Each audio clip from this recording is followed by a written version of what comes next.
Hello and welcome back. चलिए, तो हमने 2 चैप्टर्स का डिस्कशन बहुत ही बढ़िया तरीके से कर लिया है। अब तुरंत बिना किसी देरी के हम बढ़ते हैं हमारे चैप्टर नंबर 3 के पास, जिसका नाम है small scale industry and business. जी हाँ, तो स्मॉल स्केल इंडस्ट्री होती क्या है? अब देखिए, इंडस्ट्री इसमें 2 तरह के पार्ट आते हैं। एक होता है मैन्युफैक्चरिंग इंडस्ट्री, दूसरा होता है सर्विस इंडस्ट्री। ये दोनों भी small scale, medium scale, micro industries, large industries, हर तरह की इंडस्ट्रीज इन दोनों में आ जाती है। अभी स्मॉल स्केल इंडस्ट्री के बारे में क्या पढ़ना, या फिर स्मॉल स्केल इंडस्ट्री में पढ़ने जैसा क्या है, इसमें कुछ कंसेप्ट्स है भी कि नहीं? तो हाँ, स्मॉल स्केल इंडस्ट्री ही हमारे इंडिया में सबसे ज़्यादा तादाद पर है। अगर आप बड़े लार्ज इंडस्ट्रीज़ देखोगे तो उनके पास बहुत पैसा होता है, बहुत इन्वेस्टमेंट होती है, बड़ी बड़ी जगह होते हैं, बहुत सारे लोग उनके पास काम करने के लिए आते हैं। मगर स्मॉल स्केल इंडस्ट्री में एक चैलेंजिंग टास्क होता है और उस टास्क का नाम है लो इन्वेस्टमेंट। इन्वेस्टमेंट जो होती है वो बहुत कम होती है। कम इन्वेस्टमेंट में हम क्या बिजनेस कर पाएंगे, कम इन्वेस्टमेंट में हम किस गुड्स का बिजनेस कर पाएंगे, क्या बना पाएंगे, कैसे बना पाएंगे, इससे हमें क्या एडवांटेजेस मिलेंगे, क्या डिसएडवांटेजेस है, क्यों चाहिए स्मॉल स्केल इंडस्ट्री, ऐसे कई सारे सवाल हमें यहाँ पे सीखने को मिलेंगे। तो चलिए, पेज नंबर 46 पर हूँ मैं, आप सब भी पेज नंबर 46 पर आ जाइएगा। एक पेंसिल जरूर ले लीजिएगा ताकि अंडरलाइन करने में या फिर किसी वर्ड का मतलब लिखने में आसानी हो। So I am reading the introduction. Rising population must give opportunities of means of livelihood. The problem of unemployment is becoming more serious in India. The post-independence period, more attention is given to the development of small scale industries. However, problem of unemployment is not overcome by new industrial policy. This is a huge importance of framing industries. There is a huge importance of farming industries, small scale industries and cottage industries in Indian economy. As far as developing country like India is concerned, it is necessary to make available capital and other resources for small scale industries. It is the fact that unskilled and semi-skilled artisans required for any small scale industry are easily available in large number in rural area. Small scale industries plays important role in such types of developing countries where there is availability of less capital and more manpower. Small scale industries are those industries in which manufacturing, providing services, production are done on a small scale or micro scale. यह हो गया हमारा introductory part. तो इसमें exactly कहा क्या है? इसमें कहा है कि हमारे पास 2 सेक्टर्स है, एक है मैन्युफैक्चरिंग सेक्टर, दूसरा है सर्विस सेक्टर। ठीक है, तो ये मैन्युफैक्चरिंग और सर्विस सेक्टर में हम लोगों को एग्जैक्टली क्या किया है? उन्होंने माइक्रो और स्मॉल स्केल इंडस्ट्री का प्रोडक्शन, उनका सर्विस प्रोवाइड करने का तरीका, ये सब कुछ बताया है। उनके इन्वेस्टमेंट का तरीका क्या है ये बताया है। तो चलिए हम लोग मीनिंग देखते हैं। पेज नंबर 47 पर आ जाओ। Traditionally the industries in India which are organised on a small scale and produced goods with the help of machine, labour and power are recognised as small scale industry. तो India में traditionally मतलब ऐसे पुराने ख्यालात के लोग ऐसे सोचते थे कि जो छोटे से जगह पर, ऑलराइट, छोटे से जगह पर जो मशीन, छोटा सा एक मशीन लेके, एक 2-3 जन काम के लिए लेके अगर कोई इंडस्ट्री चला रहा है तो उसे स्मॉल स्केल कहा जाता था। ऐसे पुराने ज़माने में सोचते थे। मगर फिर क्या हुआ? फिर हम लोगों की सोच बदल गई। अभी देखिए, आप लोगों को ना विलेज साइड में अगर आप जाते हो, रूरल इंडिया में अगर आप जाते हो तो आपको स्मॉल स्केल इंडस्ट्री कुछ अलग दिखती है। अगर आप अर्बन एरिया में आते हो तो आपको स्मॉल स्केल इंडस्ट्री कुछ अलग दिखती है। डिफरेंस क्या होता है दोनों में? तो रूरल इंडिया में लाइक आप अगर देखोगे तो मटके, पॉट्स बनाना, मटके बनाना, टोकरी बनाना या फिर वुल से कुछ बनाना, ये सारी इंडस्ट्रीज वहाँ पर आती है। मगर जब आप अर्बन एरिया में आते हो, रूरल एरिया से, तो यहाँ पर बाइक के स्पेयर पार्ट्स बनाना, थोड़ा मॉडर्न और टेक्निकल काम ज़्यादा होता है, बाइक के स्पेयर पार्ट्स बनाना, या फिर हम कहेंगे इलेक्ट्रिक के छोटे छोटे वायर्स और छोटे छोटे प्लग्स बनाना, स्क्रूज नट्स के साथ कुछ और अलग से बनाना, ये सारे मॉडर्न तरीके जो है वो अर्बन एरिया में आते हैं और रूरल एरिया में अलग स्मॉल इंडस्ट्रीज आती है। ये जो डिफ्रेंसिएशन है वो पहले के ज़माने में नहीं रहा करता था। पहले के ज़माने में सोचते थे कि अगर आप एक छोटी सी मशीन है आपके पास और अगर आप 2-3 जन के साथ काम कर रहे हो तो वो स्मॉल स्केल इंडस्ट्री है। ये जो डिफ्रेंसिएशन का पार्ट है, ये जो मॉडर्न सोच है वो बहुत बाद में आई। आगे बढ़ते हैं। Initially 2 categories were consider, those using power with less than 50 employees and those not using power with employee strength more than 50 but less than 100। तो अभी यहाँ पे 2 तरीके की बात की है।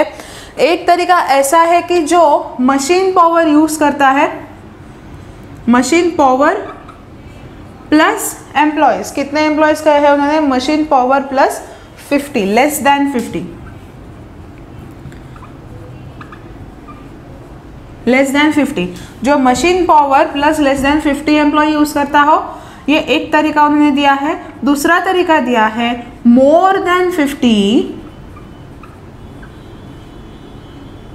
प्लस नो मशीन या फिर no power. This is more than 50 and less than 100।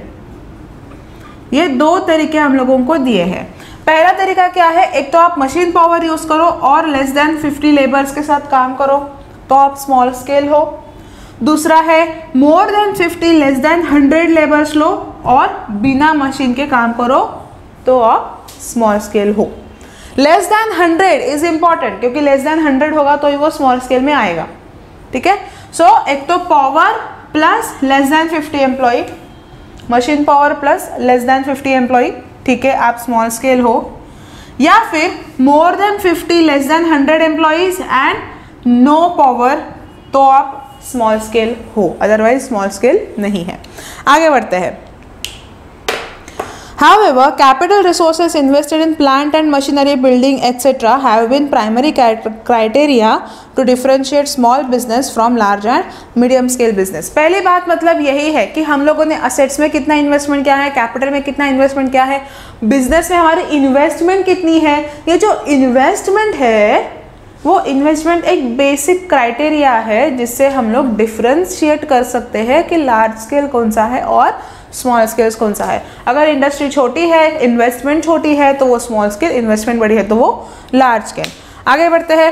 N industrial unit can be categorised as small business if it fulfils the capital investment limit fixed by government of India according to the micro small and medium enterprises development act 2006। तो government ने, Indian government ने small scale industries के लिए कितना finance चाहिए उतना उन लोगों ने मेंशन करके रखा है उस एक्ट में। Micro small and medium enterprises development act 2006 government ने उन्होंने कहा है कि इतना ही हम लोगों को अगर फाइनेंस आपको इन्वेस्ट करना है तो आप स्मॉल स्केल हो, उससे थोड़ा ज़्यादा तो मीडियम स्केल हो। गवर्नमेंट ने वो फाइनेंस के लिमिट, वो इन्वेस्टमेंट के लिमिट ऑलरेडी तय करके दिए हुए हैं। ठीक है, आगे बढ़ते हैं। Business is classified into 2 sectors. Yes, अब हम लोग मेन पार्ट पर आ गए हैं हमारे मीनिंग के कि बिजनेस जो है वो 2 सेक्टर में क्लासिफाई कर दिया गया है। एक है मैन्युफैक्चरिंग सेक्टर, दूसरा है सर्विस सेक्टर। देखिए उन्होंने इन्वेस्टमेंट के क्लासिफिकेशंस दिए हैं। अगर आप मैन्युफैक्चरिंग सेक्टर में हो और आपका इन्वेस्टमेंट लेस देन 25 लाख है तो आप माइक्रो में हो। ठीक है, मैंने क्या कहा, अगर हम मैन्युफैक्चरिंग इंडस्ट्री में हैं और हमारा इन्वेस्टमेंट जो है वो लेस देन 25 लाख है, it is what, it is micro. आपके टेक्स्ट बुक में on page number 47 it is given if it is less than 25 lakh, it is less than 25 lakh, then we are under micro, less than 25 lakhs। Next उन्होंने क्या दिया है, next उन्होंने कहा है कि अगर सर्विस सेक्टर में देखो डज नॉट एक्सीड 10 लाख, मतलब क्या, ये 10 लाख सबसे ज़्यादा से ज़्यादा कितना जा सकता है सर्विस इंडस्ट्री जाके 10 लाख, मैन्युफैक्चरिंग इंडस्ट्री 25 लाख। अगर ये दो ऐसा है 25 lakh and 10 lakh, so it is under micro industries. Next is more than 25 lakh but does not exceed 5 crore. So 25 lakh to 5 crore के बीच में अगर है तो उसे हम कहेंगे small industry, small manufacturing industry. और अगर more than 10 lakh but up to 2 crore, तो 10 लाख से लेके 2 करोड़ तक अगर है तो उसे हम कहेंगे स्मॉल सर्विस सेक्टर इंडस्ट्री। आगे बढ़ते हुए मीडियम के ऊपर क्या कहते हैं वो लोग, 5 करोड़ से लेके 10 करोड़ तक अगर हम लोग जाते हैं तो वो हो जाता है मीडियम इंडस्ट्री मैन्युफैक्चरिंग के लिए। और यहाँ से 2 करोड़ से लेके 2 करोड़ टू 5 करोड़, 2 करोड़ से लेके 5 करोड़ तक अगर हम इन्वेस्ट करते हैं तो वो हो जाता है medium term service sector industry. So it is that easy. हम लोग देख सकते हैं कि अगर माइक्रो इंडस्ट्री है तो less than 25 lakh manufacturing industry और up to 10 lakh service sector industry. अगर स्मॉल स्केल है तो 25 lakh to 5 crore manufacturing, 10 lakh to 2 crore service industry. अगर मीडियम टर्म है या फिर मीडियम स्केल इंडस्ट्री है तो 5 करोड़ से लेकर 10 करोड़ तक मैन्युफैक्चरिंग सेक्टर और 2 करोड़ से लेकर 5 करोड़ तक सर्विस सेक्टर। ऐसा हम लोगों को डिवीजन करके दिया है। चलिए डेफिनेशन दी है, डेफिनेशन पढ़ते हैं। Any industrial unit is regarded as small scale industry if the following condition is satisfied. कौन सी कंडीशन सेटिस्फाई करने के बाद उसे स्मॉल स्केल कहेंगे, तो वो दिया हुआ है, देखिए। Investment in fix assets like plant and equipment either held or ownership terms or on a lease or hire purchase should not be more than 1 crore. तो जो इन्वेस्टमेंट है असेट में, जो इन्वेस्टमेंट है हमारी फिक्स असेट्स या फिर करंट असेट्स में, दोनों भी असेट्स की इन्वेस्टमेंट 1 करोड़ से ज़्यादा नहीं होनी चाहिए। वो खरीदी हो, ओनरशिप में हो, कैसी भी हो, वो 1 करोड़ से ज़्यादा नहीं होनी चाहिए। ओके, आगे बढ़ते हैं। क्या दिया है, however the unit in no way can be owned or control or auxiliary or for any other industrial unit. वो जो असेट हम लोगों ने लिया है वो कंट्रोल ओन्ड नहीं होना चाहिए किसी और इंडस्ट्री के लिए, वो सिर्फ हमारे इंडस्ट्री के लिए ही होना चाहिए। ऐसा उन्होंने डेफिनेशन दिया है, याद रहा तो एग्जाम में ज़रूर लिखिएगा। Classification of small scale industry देखते हैं हम लोग। चलिए, तो ट्रेडिशनल स्मॉल स्केल इंडस्ट्रीज क्या है and modern small scale industries क्या है। तो ट्रेडिशन में दिया है handloom, handicraft, coir, sericulture, khadi and village industries. और मॉडर्न में दिया है bicycle parts, sewing machine, blades, razors, electric appliances and spare parts. Alright, so this was our introductory part of our small scale industry and business. Okay, so next lecture we will definitely go for our first brief question of chapter number 3. Till the time, bye bye. जो video आप देख रहे हैं ये हमारे online video lectures का एक demo lectures है। अगर आप चाहते हैं कि ऑल सब्जेक्ट्स के ऑल चैप्टर्स आपको इसी तरह रिकॉर्डेड फॉर्म में मिले तो उसके लिए तुरंत आप लोग प्ले स्टोर से हमारे अजीत एकेडमी एप्लीकेशंस को डाउनलोड कर लीजिए और डाउनलोड करके आप लोगों को ये सारे वीडियो कोर्सेज हम लोग बहुत ही रीजनेबल कॉस्ट में, जो कॉस्ट आप सोच भी नहीं सकते उतने कम कॉस्ट में हमें वीडियो कोर्सेज आपको प्रोवाइड कर रहे हैं। किसी भी प्रकार की कोई भी क्वेरी के लिए नीचे दिए गए कॉन्टैक्ट नंबर पे आप कॉल करके आपकी क्वेरी को सॉल्व कर सकते हैं।